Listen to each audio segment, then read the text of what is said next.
Alright, ladies and gentlemen, Fab's in the house and welcome back to the channel. Today I'm in the house with the Reate Knives Epoch over here for a review. We're gonna analyze the look, the sound and the feel of this bad boy, but hey, do not forget to subscribe, leave me a comment, like the video, interact with me, let me know if I sucked, let me know whatever you feel because it's gonna be fantastic. Just as long as you enjoy the video, I'll be happy and I'll be keeping cranking these videos out.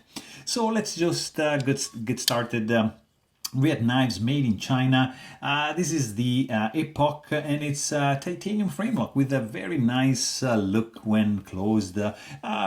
Pretty cool lines flowing. You see this curve right over here, and the blade is nicely seating, like very nicely done. Like first thing you notice, of course, is the pop of color of this mokutai inlay. Nicely done. Is 3D. It's not flush with the scale, which are made of titanium. It's stone washed with a pretty aggressive finish, I have to say. There's some chamfering going on the edges of these scales, and also on the inside you're gonna notice some internal milling, mostly on the show side, not so much on the lock side.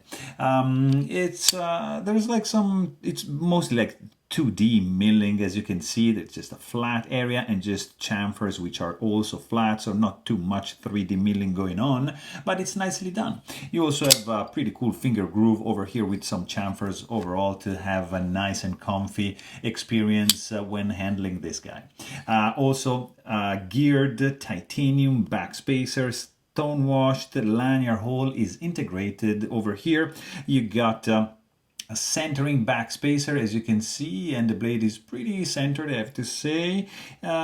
Safely recessed tip, you're not going to be able to touch or to hurt yourself, so that's pretty good to go.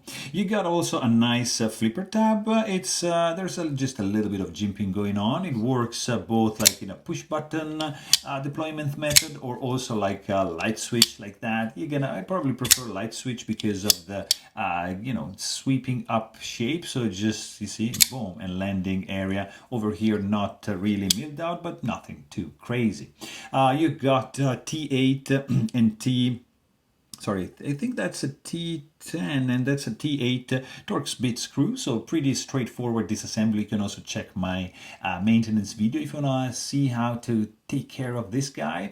Pivot is spinning, so you might need a couple of screwdrivers. Also, you got a stainless steel lock face insert, which is screwed in from the outside and has an integrated over travel stop for the lock bar right there. Maybe, I don't know if you can see it, but it's there. Yeah, trust me. Also, you've got a nice ceramic detent ball. I believe that's ceramic detent ball, but you are lacking the detent ball ramp, so just keep that in mind. You also have like a tip-up carry only, it's not reversible, titanium pocket clip with a window on the inside, a cutout, and a ceramic ball right over here. I think it must be licensed by Todd Begg, and the clip is working nicely, has a nice retention to it, but it's just for, it's not ambidextrous. And then you got this blade, guys, 3.7 inches long. It's a little bit on the thick side. Let's just check the thickness on this one. Is going to be 0.155 inches, and the thickness behind the edge is gonna be 0.018. So it's all right. It's a flat grind. It's there's some jimping, which is not really functional. I mean, it's nicely aesthetically, but there's no bite, not really much grip. And then from here you see it deploys and develops a swedge going on almost to the tip of the blade, which retains some thickness over here, and then a little bit of belly, like probably like 30%, and straight edge up to the sharpening choil.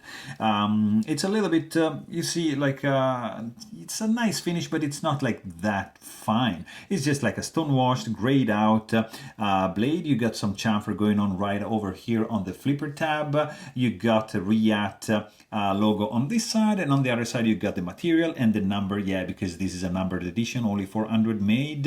And look at this, pretty cool Shield UD logo right right over there. And then you have a nice looking back over here, merging. Pretty cool. It's minimal, it's simple, but the design just makes sense. And then you get this sound for this fella here. This is a solid thwack and click, but thwack when open, it's pretty loud, and clink closing. You also feel this, you hear the swoosh of the bearings when you deploy this blade, and clunk when you close it.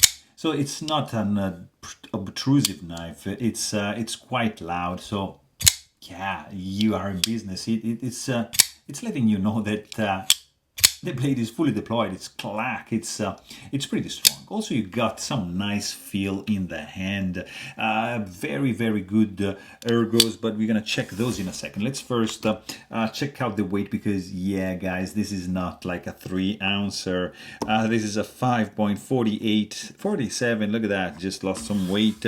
Ounces in the pocket, so it's not super lightweight, but I mean, there's a backspacer that is pretty big. You got skeletonization going on mainly only on the show side. Also Damascus inlay. The stock thickness is a little bit on the thick side. So that's why this guy is weighing over 5 ounces. But I mean, overall, it's pretty good. There's no sharp edges in the hand. Feels good. I like this finger groove over here. You have some milled out areas to facilitate the disengagement on the lock bar, which is all right. I would have preferred maybe a little bit more, but still it's doable. You can do a nice reverse grip like that. This finger is gonna be guarded by the flipper tab, acting as a finger guard, and feels pretty good in the hand. Also, what is feeling good is like the level of solidity, like the robustness that this, I mean, this feels like a solid chunk of titanium, really well put together. Also, the tolerances are very good. Check also my maintenance video. You're gonna see what I'm talking about. Very, very solidly built.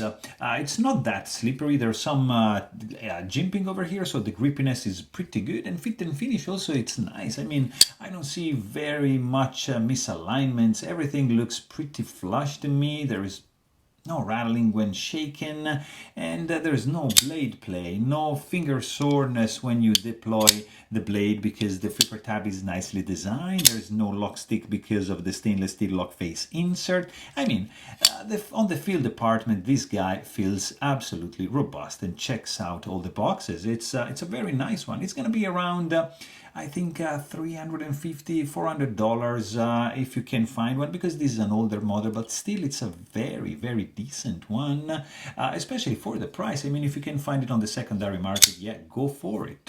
Also, you got some nice pocket clip feel. It's quite stiff, I'd say, but just goes in and out of the pocket nicely, so no complaint about that. Also, this guy is running on bearings, caged in a plastic. You can see the blue cage right over there. It's a multi-row ceramic bearing configuration, which is contributing to this smoothness that is beyond imaginable for a knife of this price range. Very smooth, controlled, gliding, closed action. You see, like this guy just wants to fall shut as soon as you disengage the lock bar, and then you just look at this. Ooh, very good 85 weight nano oil work that is doing with the inside these bearings. Look at this. Very cool action, guys. D10 strength is nicely dialed in. There's no D10 ball ramp, but who cares? It's fantastic because of the action. It's just like that. Very, very cool indeed. I mean, this guy looks pretty good, feels amazing in the hand. It's a little bit heavy, you know, the pocket clip a little bit stiff, but I don't see any other issues beside those, because it sounds pretty good and menacing when deployed, and the action is just so good. So there you have it. Hope you guys enjoyed this video. Thanks for watching and stay tuned.